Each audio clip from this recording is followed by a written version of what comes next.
रयत शिक्षण संस्था western region video series में आप सभी छात्रों का स्वागत है। हिंदी लोक भारती 9वीं कक्षा।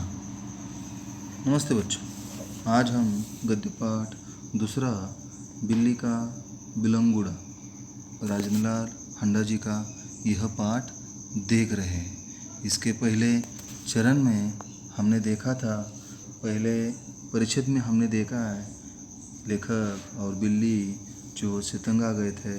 बाद में बिल्ली ने उसका चूहों का सफाया कर दिया। अब लेखक बिल्ली से भी तंग आ चुके हैं। अब क्या होता है आगे क्या नहीं, आज हम वह दूसरे परिच्छेद में देखेंगे। गद्य पाठ दूसरा बिल्ली का बिलंगुड़ा राजेंद्र लाल हंडा, वीडियो क्रमांक 5। तो पहले हम परिच्छेद का प्रकट वाचन करते हैं और बाद में इसका अर्थ और स्पष्टीकरण देखते हैं। तो अब चिंता हुई कि बिल्ली से कैसे पीछा छुड़ाया जाए। मेरा नौकर बहुत होशियार है। रात को काम ख़त्म करके जाने से पहले उसने एक खाली बोरी के अंदर 2 रोटियां डाल दी और चुपके से एक तरफ खड़ा होकर बिल्ली का इंतज़ार करने लगा। बिल्ली आई, वह एकदम रोटियों पर झपटी। नौकर ने तुरंत बोरी का एक सिरा पकड़कर उसे ऊपर से बंद कर दिया। रस्सी के साथ बोरी का मुंह बांध दिया गया। क्योंकि अब रात के 10 बजे थे, मैंने अपने नौकर अमरू से कहा कि सवेरे बिल्ली को कहीं दूर छोड़ आए, जिससे वह इस घर में वापस न आ सके। सब लोगों को चाय पिलाते पिलाते अमरू को अगले दिन 8 बज गए।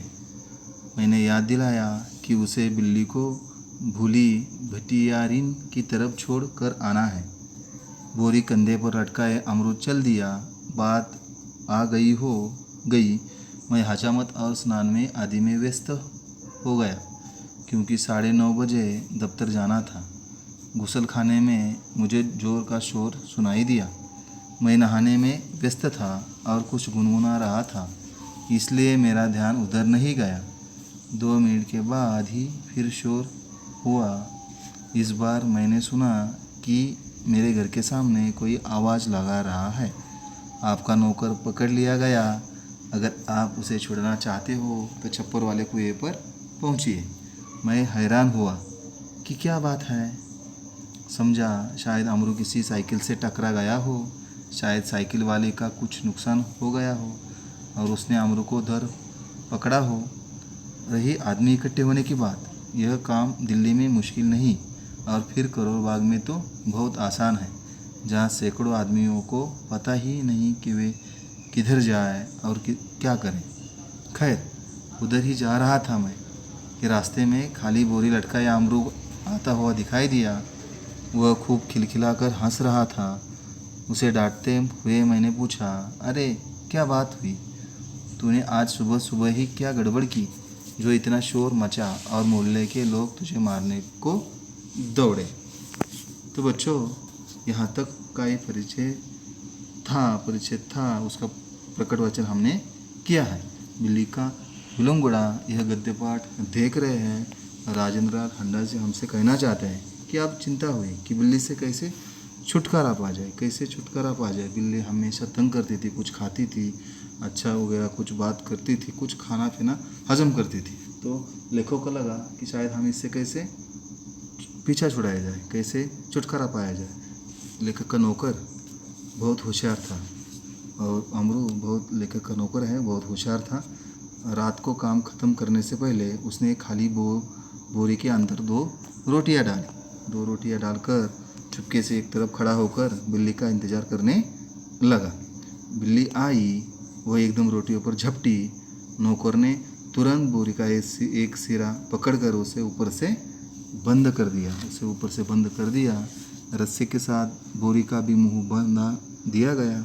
क्योंकि अब रात के 10 बजे थे और लेखक ने अपने नौकर अमरू से कहा कि सवेरे बिल्ली को कहीं दूर छोड़ दिया जाए, सवेरे उस बिल्ली को कहीं दूर छोड़ा जाए, जिससे वह इस घर में वापस नहीं आ सके। उसके बाद वो इस घर में वापस नहीं आ सके। सब लोगों को चाय पिलाते पिलाते अमरू को अगले दिन 8 बज गए। सभी को चाय देकर बिस्किट देकर कुछ कर कर अगले दिन उसे 8 बज गए थे। मैंने याद दिलाया कि उसे बिल्ली को भूली भटरियान की तरफ छोड़कर आना है। लेखक ने उसे याद दिलाया कि उसे उधर उस बिल्ली को छोड़कर आना है और बोरी कंधे पर लटकाए हुए अमरू चल दिया। बोरी कंधे पर लटकाए हुए अमरू चल रहा था, उधर जा रहा था। बात आ गई हो, मैं हजामत और स्नान में व्यस्त था। लेखक हजामत और स्नान में व्यस्त थे, कुछ कर रहे थे, हजामत कर रहे थे, शेविंग कर रहे थे कुछ, और स्नान में वो व्यस्त थे क्योंकि 9:30 बजे लेखक को भी दफ्तर जाना था, ऑफिस के लिए काम के लिए जाना था। गुसल खाने में लेखक को जोर का शोर सुनाई दिया, कुछ आवाज़ आ रही थी उधर से। लेखक नहाने में व्यस्त थे, कुछ गाना गुनगुना रहे थे, कुछ हसीन पल हो बाथरूम में कर रहे थे, कुछ अच्छे पल गीत गुनगुना रहे थे। इसलिए लेखक का ध्यान उधर नहीं गया, उनका ध्यान उधर नहीं गया, कुछ सुनाई नहीं दिया, कुछ बात समझी नहीं। 2 मिनट के बाद फिर शोर सुनाई पड़ा, 2 मिनट के बाद फिर से शोर आ गया, कुछ आवाज़ लगा रहा था। इस बार तो लेखक ने सुना कि घर के सामने ही कोई बुला रहा था, कोई बोल रहा था, बात कर रहा था। आपका नौकर पकड़ लिया गया है, आपका नौकर को पकड़ा हुआ है, अगर आप उसे छुड़ाना चाहते हो तो छप्पर वाले कुएं पर पहुँचिए। आप शायद उन्हें छुड़ाना चाहते हो, उसको छुड़ाना चाहते हो अमरू को, तो छप्पर वाला कुआं है, जिस कुएं के ऊपर छप्पर डाला है उस कुएं की तरफ आप आ जाइए। लेखक हैरान हुए, लेखक को दिक्कत बात आई, कुछ तो हो गया, क्या हुआ क्या समझा नहीं। शायद लेखक को ऐसा लगा कि समझा कि शायद अमरू किसी की साइकिल से टकरा गया हो, साइकिल वाले ने का नुकसान हुआ होगा, साइकिल वाले का कुछ नुकसान हुआ होगा, टूटा फूटा होगा कुछ, और वो अमरू को छोड़ता नहीं होगा, उसे धर पकड़ लिया होगा, उसने अमरू को धर पकड़ कर रखा होगा। रही आदमी इकट्ठे होने की बात, तो यह काम दिल्ली में मुश्किल नहीं है। दिल्ली में जो भारत की राजधानी है और इस भीड़ भरी राजधानी में आदमी इकट्ठे होने की बात तो दिक्कत वाली नहीं है। और फिर करोल बाग इलाका है, उस इलाके में तो बहुत आसान काम है, बहुत बढ़िया काम है, जहाँ सैकड़ों आदमी को पता नहीं होता है, सैकड़ों आदमी हैं, इधर जाए उधर जाए, ऐसा कुछ बात नहीं, उन्हें पता भी नहीं होता। खैर लेखक उधर ही जा रहे थे। रास्ते में लेखक ने बात देखा कि लोगों के पास से अमरू वहाँ से बोरी खाली लटकाए हुए आ रहा था, उधर से आता हुआ दिखाई दिया और वह खूब खिला कर हंस रहा था, हंसी के फव्वारे से हंस रहा था। उसे डांटते हुए लेखक ने पूछा, अरे क्या बात हुई? लेखक ने उसे डांटा और बोले, अरे क्या बात हुई, तूने क्या गड़बड़ की? तूने आज सुबह सुबह ही क्या बवाल मचा दिया? कुछ गड़बड़ की, क्या दिक्कत वाली बात की जो इतना शोर मचा है? मोहल्ले के लोग सब तुझे मारने को पीटने को आगे आ चुके थे, तूने क्या किया था? कुछ बात हुई थी क्या? ऐसा कुछ बात वार्तालाप लेखक और अमरू के बीच में हुआ, लेकिन अमरू कुछ बोला नहीं क्योंकि अमरू के पीछे कुछ लोग आ रहे थे। तो लेखक के साथ उस लोगों का क्या वार्तालाप हुआ होगा, आगे अमरू ने कुछ घमासान किया होगा और कुछ नए नए सवाल आपके मन में आ रहे होंगे। उन सवालों का जवाब हम अगले वीडियो में देखेंगे। तब तक के लिए धन्यवाद।